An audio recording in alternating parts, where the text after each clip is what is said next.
Agora você ouve uma palavra de vida com o pastor Érico Rodolfo Bussinger.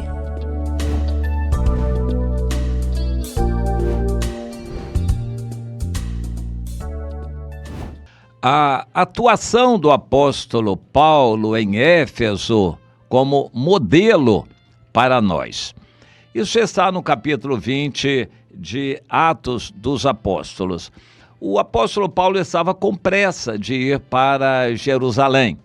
Ele marcou uma data por conta dele, não creio que Deus estivesse dirigindo, mas ele pôs no coração que era muito importante ele pessoalmente levar aquela oferta que as igrejas dos gentios tinham levantado para sanar um pouco da fome dos cristãos judeus em Jerusalém, e ele queria ir pessoalmente, provavelmente para fazer bonito junto aos apóstolos que já não eram mais os apóstolos de Jesus, os 11, ou com Matias, os 12, já tinham se espalhado, e lá em Jerusalém estavam outros líderes, e eram muitos, numerosos os cristãos que estavam em Jerusalém. E o líder maior deles era o Tiago, irmão carnal de Jesus, que era comparado em status aos apóstolos, mas embora ele mesmo não fosse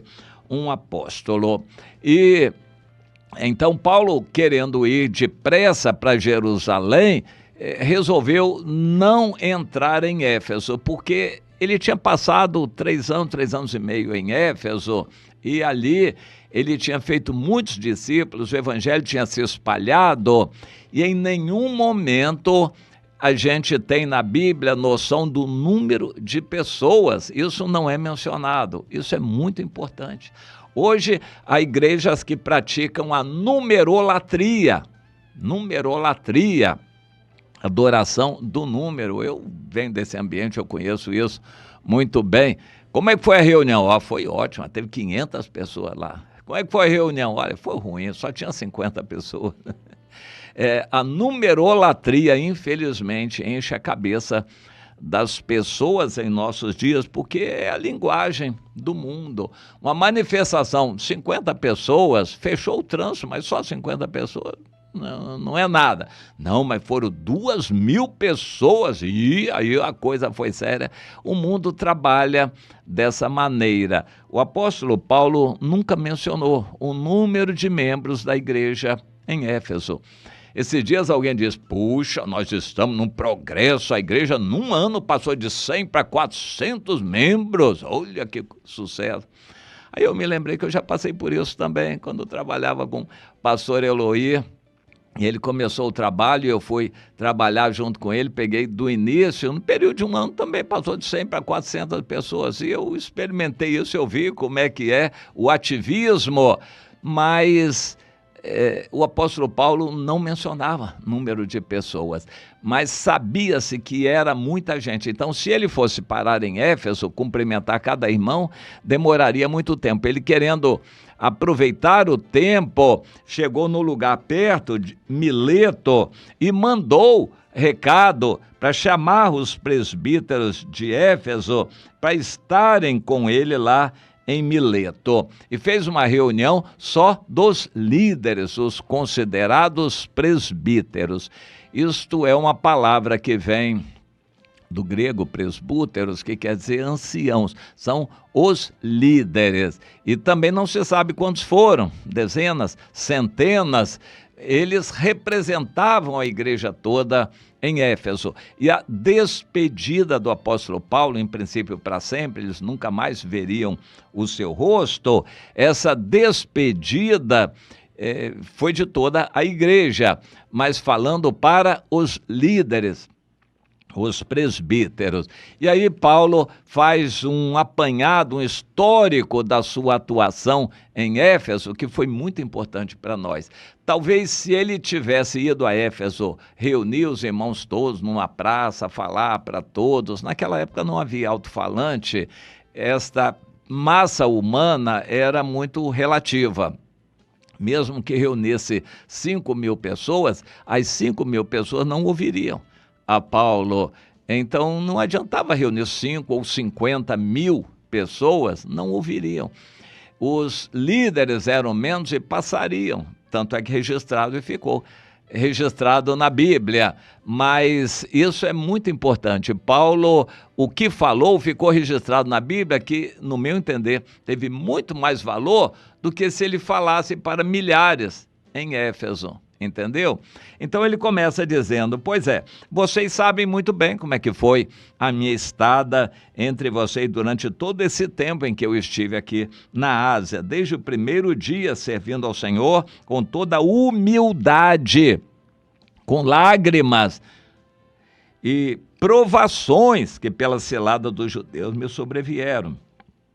Jamais deixei de anunciar para vocês coisa alguma proveitosa e de ensinar publicamente, também de casa em casa. Esse é o modelo de liderança. Líder não é aquele que fica no seu sofá esperando o dia da reunião, líder de reunião, pastor que só pastoreia a reunião, isso é um fracasso.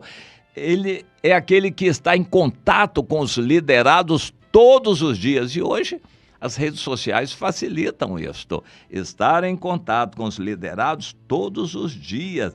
Ele diz publicamente, de casa em casa, de todas as maneiras. Eu estive sempre, o tempo todo, fazendo a obra de Deus junto a vocês. E eu testifiquei, tanto a judeus quanto a gentios, gregos, o arrependimento e a fé. Foram assuntos que eu sempre trouxe e são fundamentais. Agora, constrangido em meu espírito, estou indo para Jerusalém, não sabendo que ali me acontecerá, senão que o Espírito Santo já me assegura que de cidade em cidade me esperam cadeias e tribulações. Ou seja, ele não tinha para ele uma revelação específica do que aconteceria em Jerusalém, mas Deus já tinha falado com ele, através de outros profetas, detalhadamente o que aconteceria. Ou ele não creu, não acreditou, achou que seria tranquilo, ia tirar de letra aquilo, e ele resolveu ir assim mesmo tendo sido avisado de que seria preso, ele foi para Jerusalém. Mas ele disse, para mim nada disso é importante, contanto que eu complete a minha carreira e o ministério que eu recebi. Agora eu sei que vocês todos, em cujo meio eu passei pregando o reino de Deus, não verão mais o meu rosto. E eu protesto contra vocês no dia de hoje que eu estou limpo do sangue de todos. Jamais deixei de anunciar para vocês todo o desígnio de Deus. Então eu digo, agora vocês líderes, atentem por vocês e por todo o rebanho, sobre o qual Deus constituiu vocês como bispos para pastorearem a igreja de Deus. Interessante a orientação. Eu sei que depois da minha partida, entre vocês penetrarão lobos vorazes, que não pouparão o rebanho, e que dentre vocês mesmos se levantarão homens falando coisas pervertidas para arrastar os discípulos atrás deles. Interessante, ele estava falando dos líderes. Naquela época a igreja não era um salão, era de casa em casa, era espalhada e muitos se levantavam como líderes, uns concorrendo contra os outros, cada um concorrendo e líder querendo ser mais do que os outros, e lobos são líderes mal intencionados que entram no meio do povo de Deus para tirar proveito do meio do povo de Deus. E os cabritos são aqueles que são crentes rebeldes, mundanos, carnais, endurecidos de coração, que não se submetem a ninguém.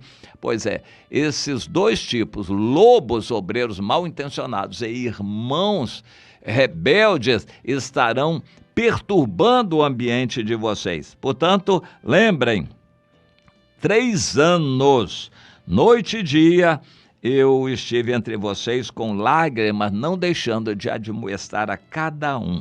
Mas agora eu encomendo vocês a palavra do Senhor. que tem poder para edificar.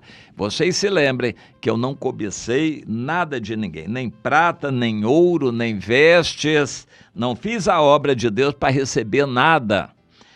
Vocês mesmos sabem que minhas mãos trabalharam para me suprir o que era necessário a mim e aos que estavam comigo. Eu tenho mostrado em tudo que trabalhando assim, o crente tem que trabalhar.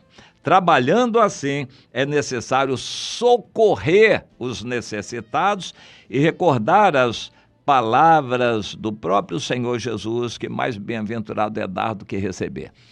O líder tem que ser um exemplo de liberalidade, aquele que dá de mão aberta, tem prazer em dar. Isso é o que Deus quer que sejamos.